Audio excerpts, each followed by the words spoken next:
భారతదేశ చరిత్రలో ఇటువంటి కుంభకోణాన్ని ఎప్పుడు చూసుంటారు.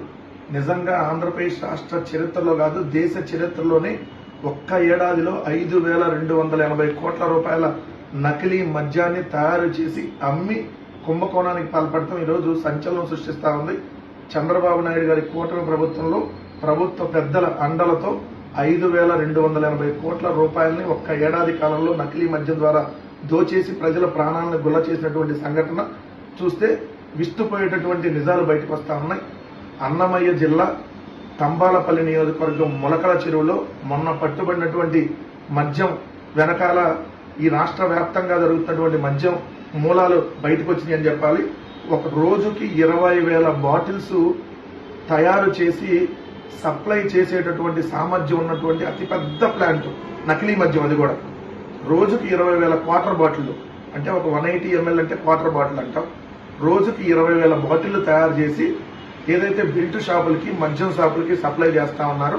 నిన్న మొలకల చెరువులో పట్టుబడినటువంటి అతి పెద్ద ప్లాంట్ ఇది. దాంట్లో చూస్తే మీరు మొత్తం 20,000 బాటిల్స్ రోజులు తయారు చేసి ఈ ఏడాది కాలం నుంచి అమ్ముతా ఉన్నారు. మొత్తం ప్రతి 3 బాటిల్కి ఒక నకిలీ బాటిల్ ని రాష్ట్రంలో మద్యం దుకాణాలకు సప్లై చేస్తా ఉన్నారనేది పోలీసుల విచారణలో బయటపడింది. మొత్తంగా ఈ ఏడాది కాలంలో 48 కోట్ల క్వార్టర్ బాటిల్ 48 కోట్ల క్వార్టర్ బాటిల్స్ సప్లై చేశారు. ఒక్కొక్క క్వార్టర్ బాటిల్ విలువ 110 రూపాయలు. అంటే 48 కోట్ల క్వార్టర్ బాటిల్స్ ఇంటూ 110 రూపాయలు అంటే 5,280 కోట్ల నకిలీ మద్యం. పైకి బాటిల్ చూస్తే ఆ బాటిల్ మీకు ఒరిజినల్ బాటిల్ లానే కనపడుద్ది, కానీ లోపల ఉన్న లిక్కర్ కల్తీ. మీకు 99 రూపాయల పేరుతో వీళ్ళు ఏదైతే చీప్ బ్రాండ్లు తీసుకుని వచ్చారో, Kerala malted whisky, Bengaluru malted whisky, Bengaluru malted brandy, అదేవిధంగా సుమో విస్కీ, అలానే షార్ట్ విస్కీ, ఈ విధంగా ఈ పేర్లతో 99 రూపీస్ బ్రాందీ, ఇలా ఈ బాటిల్లో పైన సేమ్ ఏదైతే ఆ లేబుల్స్ అట్లానే ఉంటాయి, మూతలు అలానే ఉంటాయి, కానీ లోపల తయారు చేసినటువంటి అంటే వీళ్ళు తయారు చేసినటువంటి నకిలీ మద్యాన్ని దానిలో నింపి ఈ ప్లాంట్లో అక్కడ తయారు చేసి ఈ స్పిరిట్ ని బయటకు వదులుతున్నటువంటి పరిస్థితి. అంటే ఒకరోజు ఆంధ్రజ్యోతి పత్రికలో రాశారు, నరాలు నలిపి అదేంటి కిడ్నీలు చిదిమి. సేమ్ ఈరోజు ఈ మద్యం తాగితే ఏదైతే 10 సంవత్సరాలు బతికేటటువంటి వాళ్ళు, రెగ్యులర్ మద్యం తాగే వాళ్ళు 10 సంవత్సరాలు బతికితే ఈ మద్యంతో సంవత్సరంలోనే చచ్చిపోతారు. అలాంటి నకిలీ మద్యాన్ని నారా వారి నకిలీ బ్రాండ్లు నారా చంద్రబాబు నాయుడు గారి ఆధ్వర్యంలో 5,280 కోట్ల రూపాయల కుంభకోణం. అంటే చంద్రబాబు కొడుక్కి మంత్రులకి తెలియకుండా ఇక్కడ ఈ ప్లాంట్ నడిచిద్దా? ఈ ప్లాంట్ ఉన్నది భూమి మీదే, ఏం ఆకాశంలో లేదు, ఏదంటే వేరే విదేశాల్లో ఏం లేదు. ఇది ఆంధ్రప్రదేశ్ రాష్ట్రంలో ఈ ప్లాంట్ ఏడాదిగా నడుస్తూ ఉందనంటే మరి చంద్రబాబు నాయుడు గారికి లేదంటే వాళ్ళ మంత్రులకి తెలియకుండా ఇది నడుస్తుందా? ఇది ఒకటే కాదు, రాష్ట్ర వ్యాప్తంగా అనేక ప్లాంట్లు ఇలాంటివి ఉన్నాయి. ఈ ఒక్క చోట నుంచి ఇప్పుడు ప్రతి 3 బాటిల్స్ కి ఒక నకిలీ బాటిల్ పెట్టి అమ్ముతున్నారు. అది ఎవరు తాగుతారో తెలియదు, అది ఎవరికి వస్తుందో తెలియదు. అలానే బెల్ట్ షాపులకు సప్లై చేస్తా ఉన్నారు. సో అతి పెద్ద కుంభకోణం నారా వారి నకిలీ బ్రాండ్లు.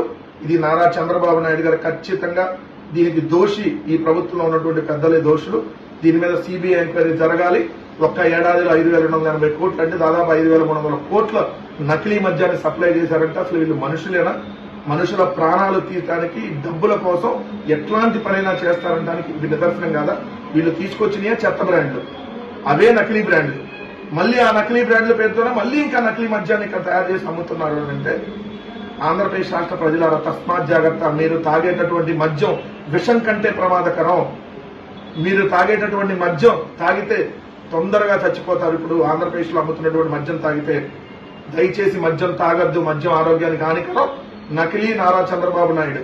నారా అంటేనే నకిలీ, మళ్ళీ దానికి ఇంకో నకిలీని యాడ్ చేసి నకిలీ బ్రాండ్లను ఈ రోజు అమ్ముతున్నారనంటే ఎన్ బ్రాండ్స్, ఎన్ అంటే నకిలీ, ఎన్ అంటే నారా వారి నకిలీ బ్రాండ్లని 5,300 కోట్ల రూపాయల మద్యాన్ని ఒక్క ఏడాదిలో అమ్మి ప్రజల ప్రాణాలను తీశారనేది వాస్తవం. ఖచ్చితంగా దీని మీద సిబిఐ ఎంక్వైరీ కానీ సిట్టింగ్ జడ్జితో కానీ విచారణ జరగాలి. ప్రజల ప్రాణాలని కాపాడాలి.